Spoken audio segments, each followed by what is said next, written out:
Pernah kepikiran gak sih oksigen yang kita hirup setiap hari itu datangnya dari mana? Kebanyakan dari hutan atau dari lautan? Kedengerannya kayak pertanyaan simpel ya, tapi baru-baru ini pertanyaan ini memicu perdebatan yang panas banget di seluruh negeri. Dan jawabannya mungkin gak seperti yang kita bayangkan. Nah, semua ini berawal dari satu pernyataan. Seorang politisi Indonesia, Victor Laiskodat, bilang kalau gagasan yang udah lama kita pegang, kalau hutan itu paru-paru dunia, itu sebenarnya keliru. Menurut beliau, pahlawan oksigen yang sesungguhnya adalah lautan.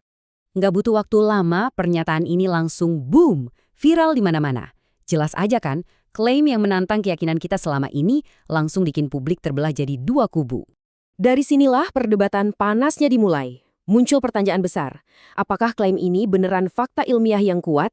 Atau jangan-jangan ini cuma jadi pengalihan isu yang berbahaya yang bisa bikin kita lengah soal perlindungan lingkungan, terutama hutan kita?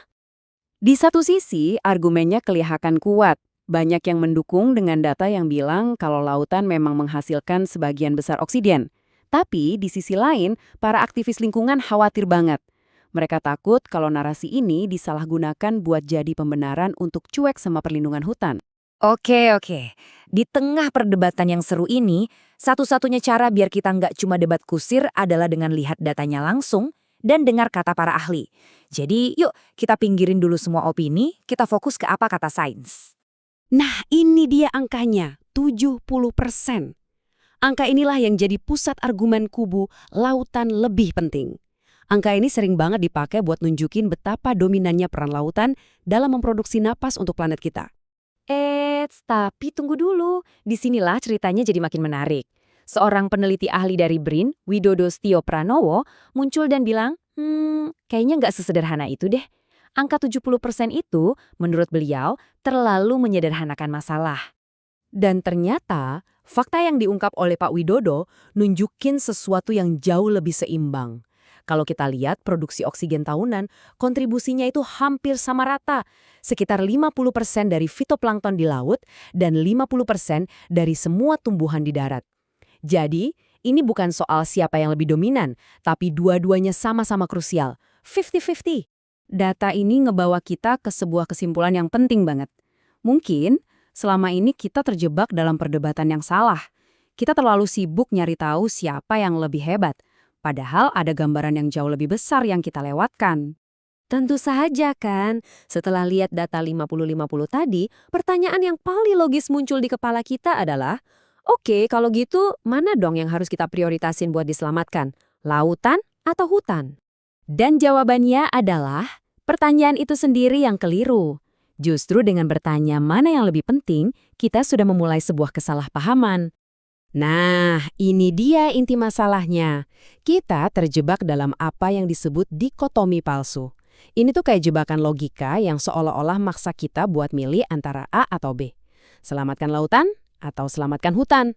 Padahal itu bukan pilihan yang seharusnya kita buat. Karena kebenaran yang sesungguhnya itu jauh lebih dalam dan fundamental. Ini bukan soal kompetisi antara lautan melawan hutan. Planet kita ini berfungsi sebagai satu sistem ekologis raksasa, di mana semua bagiannya itu saling terhubung dan saling bergantung. Biar gampang, coba bayangin gini deh. Waktu hutan di darat digunduli, tanahnya kan jadi gampang terkikis. Pas hujan turun, lumpur dan sedimennya kebawa ke sungai dan akhirnya sampai ke laut. Akibatnya apa? Sedimen itu nutupin dan seolah-olah mencekik terumbu karang, salah satu rumah paling penting bagi kehidupan laut. Dan efeknya nggak berhenti di situ aja. Ini tuh kayak efek domino. Terumbu karang rusak, masalah lain muncul. Bisa jadi ada ledakan alga beracun, sampai berkontribusi pada naiknya suhu laut. Ini bukti paling nyata. Apa yang terjadi di darat nggak akan pernah cuma tinggal di darat. Dampaknya pasti sampai ke laut. Inilah kesimpulan para ahli.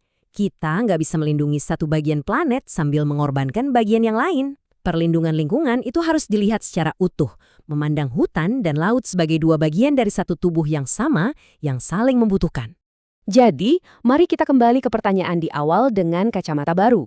Kalau planet kita ini ternyata satu sistem yang saling terhubung, apa masih relevan kita berdebat mana yang lebih penting? Atau jangan-jangan kita harus mulai bertanya, bagaimana cara kita melindungi keduanya sebagai satu kesatuan yang utuh?